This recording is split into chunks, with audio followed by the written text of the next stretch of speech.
It does not make the verse less meaningful. It actually makes it far more meaningful. You have probably heard it before. "For I know the plans I have for you," declares the Lord. It is one of the most recognized and repeated verses in the entire Bible.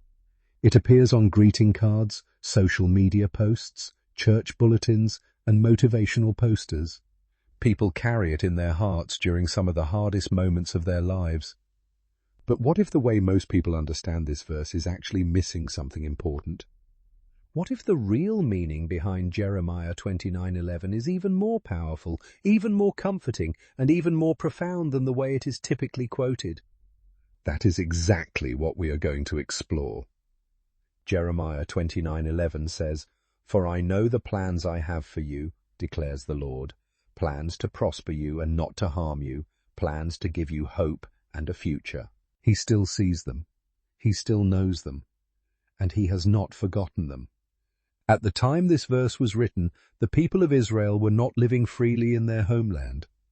They were in exile in Babylon. Their homeland had been invaded and destroyed. The great temple in Jerusalem, the sacred place where they worshipped God, had been reduced to ruins. Families had been torn apart, communities had been shattered, and thousands of people had been forcibly removed from everything they had ever known, everything they had ever loved, and everything they had ever called home. They were now living as strangers in a foreign land, surrounded by a culture that was not their own, speaking a language that was not their own, and wondering in the deepest parts of their hearts whether God had truly abandoned them. It was into that darkness that the prophet Jeremiah delivered a letter from God to his exiled people. But here is where the story takes a turn that most people do not expect. Before God delivers the famous promise found in verse 11, he tells the people something that is genuinely difficult to hear. He tells them that they will remain in exile in Babylon for 70 years. 70 years. That is not a short season of waiting. That is not a temporary inconvenience. For many of the people receiving that message, 70 years meant they would never return to their homeland during their own lifetime.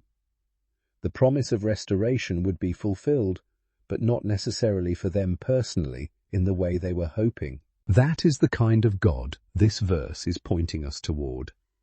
The first thing it reveals is that God's plans are bigger than our immediate circumstances. The people of Israel wanted immediate rescue.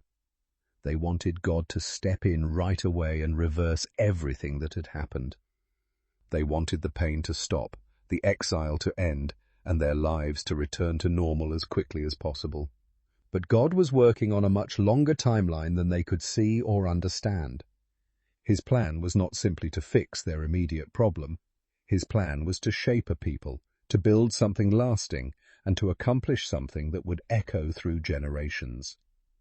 The second thing this verse teaches us is that God's promises often unfold slowly over time. We live in a world that values speed. We want answers quickly. We want change immediately. We want results now. But throughout the entire Bible, God's greatest works take time.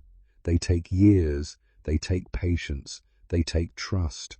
But that God's plans for you are rooted in goodness, and that his intentions toward you have not changed even when your circumstances feel overwhelming. But its message is actually far deeper and far more sustaining than a simple promise of personal prosperity. It is a reminder that even in seasons that feel confusing, even in seasons where nothing seems to be moving in the right direction, God is still working. Even when life feels delayed, even when the timeline does not match what we expected or hoped for, God's plans are still moving forward. And even when we feel completely lost, even when we cannot see the path ahead, God's story for our lives is not finished. The people of Israel sitting in Babylon could not see how their story would end. They could not see the restoration that was coming. They could not see the return to their homeland that would eventually take place. They could not see the generations that would come after them and inherit the promises God had spoken. But God already knew. He saw the full picture that they could not. And the same truth applies to every person watching this today. And if you want more calm, thoughtful, and grounded Bible insights like this one every single week, subscribe to Faith Explained so you never miss an episode. At its heart, it is about trust. It is about trusting that God's plans are good even when life does not make sense yet. It is about believing that the God who spoke to a group of exiled people in Babylon thousands of years ago is the same God who is present in your life today. Sometimes the most powerful expression of faith is not a loud declaration made in a moment of joy.